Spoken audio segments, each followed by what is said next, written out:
Welcome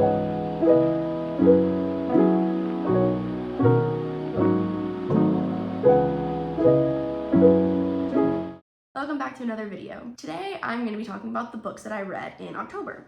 So I ended up reading 14 books in the month of October, and according to my stats here, I read 7 romance, 3 fantasy, 1 sci-fi, 1 mystery, 1 self-help, and 1 fiction book. I read 3,809 pages and ended up reading 31 hours worth of audiobooks. So without further ado, let's get into the books that I read this month. So the first book that I read in the month of October was Ick Factor by Morgan Elizabeth. And this is the final book in the Seasons of Revenge series, and it definitely wasn't my favorite. Comparing to the other books in the series, such as The Season for Revenge or Cruel Summer, are the first two that come to mind as my favorites in the series, this just didn't quite hit the same as other Morgan Elizabeth books. I think the main issue that I had was that the female main character was kind of annoying, and it didn't seem like she really cared about the guy or their relationship at all. So if you don't know what this book is about, it follows Kat, who has never been on more than 7 dates with a man, because by that point she always gets the ick from the guy. And then she meets Theo, and they end up in a fake engagement situation, and she keeps asking, like, when am I gonna get the ick? Why haven't I gotten the ick yet? Like, the ick is coming. It always comes. And I think it just really grinded my gears with how often she kept saying the ick. And maybe it's because she was calling it an ick, or rather, like, just that it was coming up so frequently, but it just, was so annoying. Like, I understand being burned in the past, and so then you're kind of more unwilling to trust people, but take accountability for that. Realize that that's what your issue is, not just blaming it on, like, a buzzword like the ick. Although this book wasn't all bad. Like, it was like an entertaining romance for what I needed at the time. Just like any Morgan Elizabeth book, there was no third act breakup, no miscommunication, so that kind of is always a bonus. But overall, I ended up giving it 3.5 stars. And then the next book that I read was Gossip Girl by Cecily von Ziegesar. I feel like I'm saying that wrong. But yes, this is the book that the TV show is based on, and the reason I read this is because I am doing a reading challenge in Sarah Caroli's Patreon, and one of the prompts was to read a book published the year you were born, and on all of the books on the published in 2002 list, this was the only one that jumped out at me because I love the TV show, so I was like, why not? It'll be entertaining. It was okay. I ended up giving it 3 stars originally, but I think I'm gonna bump it down to 2.5 because honestly, I kind of keep forgetting that I even read this book, so I don't even really have much to say about it. I remember being boring, nothing really like the TV show. You could tell it was written in 2002. It just was I'm definitely not going to continue with the rest of the series, so do with that what you will. And then the next book that I read this month was Harry Potter and the Prisoner of Azkaban. And once again, this was a reread for me for the read-along I've been doing with my sister this year. Prisoner of Azkaban has never been my favorite book in the series, but it was still pretty good. I think I gave it 4 stars, just I think mainly because of the nostalgia factor. This is the book where you're introduced to Sirius, which is always nice. But yeah, 4 stars. It was fine, nothing special. And then the next book I read was The Pumpkin Spice Cafe by Laurie Gilmore. And honestly, I do remember enjoying this book, but I read it in like one sitting. I read it during my 24-hour readathon that I did a couple of weeks ago. And so I honestly just kind of forget everything about it. I read through so fast that I forgot to take any notes, because if you don't know, I have a folder in my notes app where I create a new note for every month and just take notes of the books that I'm reading throughout the month. And this one I just read so clearly I forgot to take note of anything. I just remember it was very fun, like fall fluffy romance that is exactly what I needed at the time. I could definitely sense the Gilmore Girls vibes, which I loved because I love Gilmore Girls. It wasn't anything special, but I think I just needed like a pick-me-up fall romance at the time, so I ended up giving it 4 stars. And then the next book I read, finally, is The Invisible Light of Addie LaRue. And I ended up annotating this book because I knew I was going to love it so much. And I was right. This is the Barnes & Noble like exclusive edition, has the little ribbon bookmark. But I feel like I have no words to talk about this book. It was so good. Like, I knew I would love it going into it because I love almost everything that B.E. Schwab has ever written.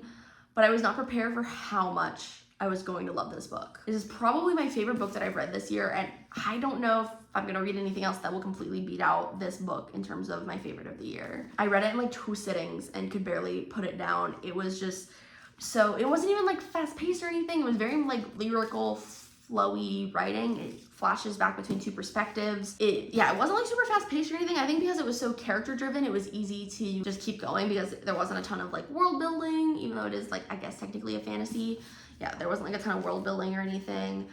I indeed bawled like a baby at the end because that ending destroyed me. Since finishing this book, I have not been able to stop thinking about it, so clearly I gave it 5 stars. Please, please, please pick this up if you somehow haven't yet. And then I finally read Assistant to the Villain by Hannah Nicole Meher.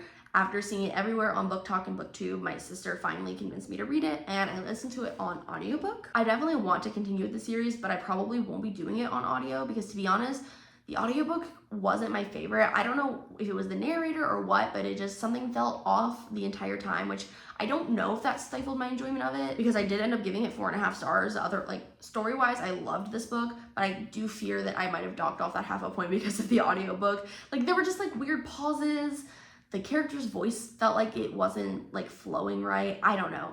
Just the audiobook wasn't my favorite. I definitely didn't know what to expect going in because I actually hadn't read it for so long because I thought it was a historical fiction. I don't know if it was like the cover or what, but my sister was finally like, no, it's a fantasy, enemies to lovers. So like, that's like exactly what I've been looking for lately. And so I was like, oh, okay. So I actually ended up finally reading it. But the other thing, once I knew it was a fantasy, the other thing though I didn't expect going in was how much I'd laugh and how funny that Sage was as a main character. Like, I was literally like laughing so hard in the prologue. I was not prepared for like the F-bombs to be dropped. It was so funny and so good. And then the next book I read was the self-help book that I read this month, which was How to Be Fine by Kristen Meinzer and Jolenta Greenberg. And so Kristen Meinzer and Jolenta Greenberg are actually the hosts of a podcast that I listen to called How to Be Fine, formerly known as By the Book. So for context, By the Book was a podcast where the two hosts would live by a self-help book for 2 weeks straight.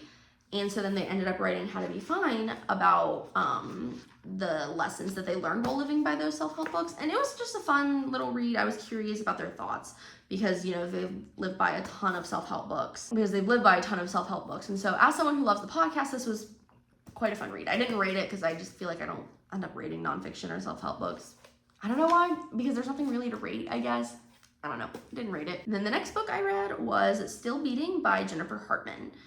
And this was a reread for me, and I loved it just as much as the first time. Easily a 5 stars for me. I just loved the way that the romance is done in this book. It just feels so realistic. After going through and recovering from the kind of trauma that the two main characters go through together, it just felt so realistic and beautiful, and I loved it. And I did end up crying once again. Definitely look up trigger warnings though if you are interested in reading this book, because it definitely gets quite dark at some points. And then I finally got around to reading Wild Love by Elsie Silver. I don't know why I kept putting it off for so long. I've read most of Elsie Silver's other books, and I think just because this was kind of a thick romance book, I get kind of hesitant with those because sometimes they're filled with a lot of unnecessary drama or things that just don't matter. Like, the first thing that comes to mind is Things We Never Got Over by Lucy Score. And don't get me wrong, I do love that book, but it was so thick and big and long for no reason.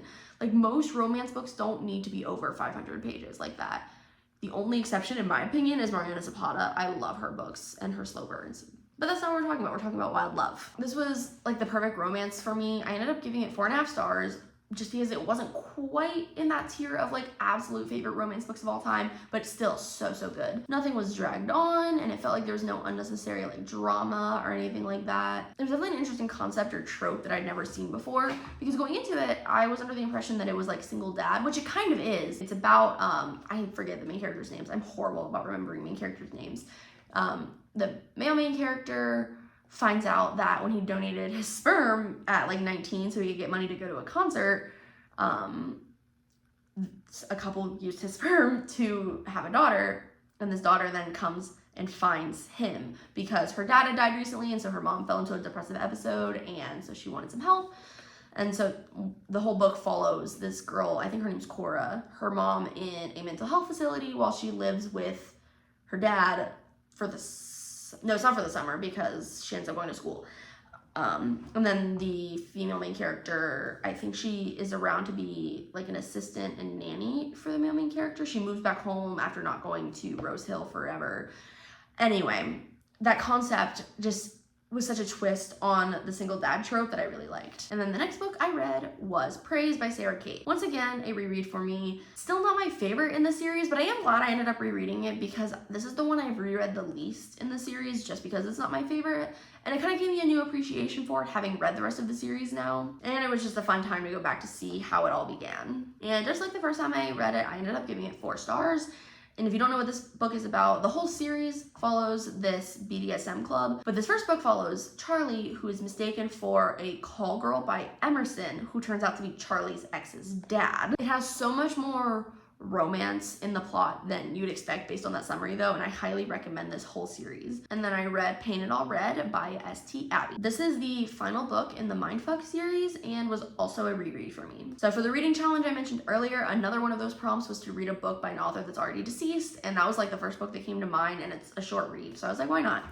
And I decided just to read the last book instead of the whole series or the first book or whatever. The last book was always my favorite, and so I was like, that's just the one I'll go with. I ended up giving it 4 stars, and if you don't know what this book is about, the whole series just kind of follows Lana, who is a serial killer, and Logan, who is an FBI agent trying to hunt down said serial killer, not knowing that Lana is the serial killer. There's definitely such a good like backstory, and Lana's character is so well fleshed out, and I highly recommend the series, but clearly definitely check the trigger warnings before you get into it because there's some really heavy stuff in these books. And yet another book that I reread this month was The Female of the Species by Mindy McGinnis. I feel like I don't have much to say about this book that I haven't already said, but I reread it on audio and once again gave it 5 stars. Once again, bawled like a baby. Please, I'm begging on my hands and knees, read this book if you haven't. It's so good. And then the next book I read was on audio, and that was An Absolutely Remarkable Thing by Hank Green. I really loved this book a lot. Like, I love Hank Green as like a person and a content creator, but I was not prepared for how much I would love this book. April, the main character, was such an unlikable character and narrator, but in the best way. Like, you could tell she was written intentionally to be unlikable and kind of annoying. I love the commentary behind, you know, blowing up and going viral on the internet and the kind of the consequences that come out of that, especially as someone who's trying to kind of become a content creator. Not like I'm trying and intentionally doing things that will make me blow up and go viral, but like I am trying to gain a following. Like, that's the goal eventually. And I have a quote written down here that I feel like just sums up this book as well as just social media in general as a whole so well. It was a huge mistake, but also great for views. Short and sweet, but like it perfectly describes like everything that this book is about and just like the world and internet in general. I ended up giving it 4.5 stars, and it left on kind of a cliffhanger, so I'm intrigued to see where Hank ends up going with the sequel, and I definitely want to read it. And lastly, I finally read a mystery book. If you haven't been following, I've been saying for months now that I want to get into the mystery genre because I feel like with my like obsessive personality, I would just like really love the genre. And after like begging, my sister finally convinced me to read A Good Girl's Guide to Murder by Holly Jackson. And it was the easiest 5 stars I've ever given. I literally read it in like 2 sittings. It was so fast paced that I couldn't put it down. I never saw any of the plot twists coming, and I highly recommend this book if you somehow haven't read it yet. I definitely plan to read more mysteries in the future. I'm not sure if I'm going to continue with the rest of this series. I've heard a lot of mixed reviews, more negative than positive about the rest of the series, but the romance between Pip and Robbie definitely is enough to kind of convince me to keep reading the series. I'm curious about what other mysteries that she ends up solving in the series. And so those are all of the books that I ended up reading in October. Before we go though, I actually am in the middle of a couple of books, so I figured I'd kind of update you on those as well. So the first one that I'm currently in the middle of is Renegades by Marissa Meyer. I'm listening to that on audiobook, and I'm like close to 60% done with it. So far I'm really loving it. I feel like it's really like kind of different. I've never read like a superhero book before, so I'm really loving it so far. I'll definitely hopefully finish that in November so I can have more full thoughts on that. And then I'm also reading Wallflower, and I'm forgetting off the top of my head who the author is, but it's a book on Kindle Unlimited, and it follows a hockey player who goes back to his hometown like farm for the summer and brings Violet, his assistant, with him. And I feel like I don't need to say anything else. It's a hockey romance, kind of grumpy like guys, not even sunshine girl, but like shy girl. And so far, I'm pretty much enjoying it. I definitely think I'll finish that probably this week, to be honest. So hopefully we'll have, again, more complete thoughts when I do my November wrap up. But yeah, let me know if you've read any of these, your thoughts, if you want to read any of these books in the future. I feel like I'm having such a good reading month that low-key I'm afraid to kind of keep going because it's gonna like put me in a slump at some point because I'm gonna be reading so many good books. But we're not gonna put that energy into the universe. We're gonna just keep reading books that I love and hope for the best. So I will see you next week with a new video.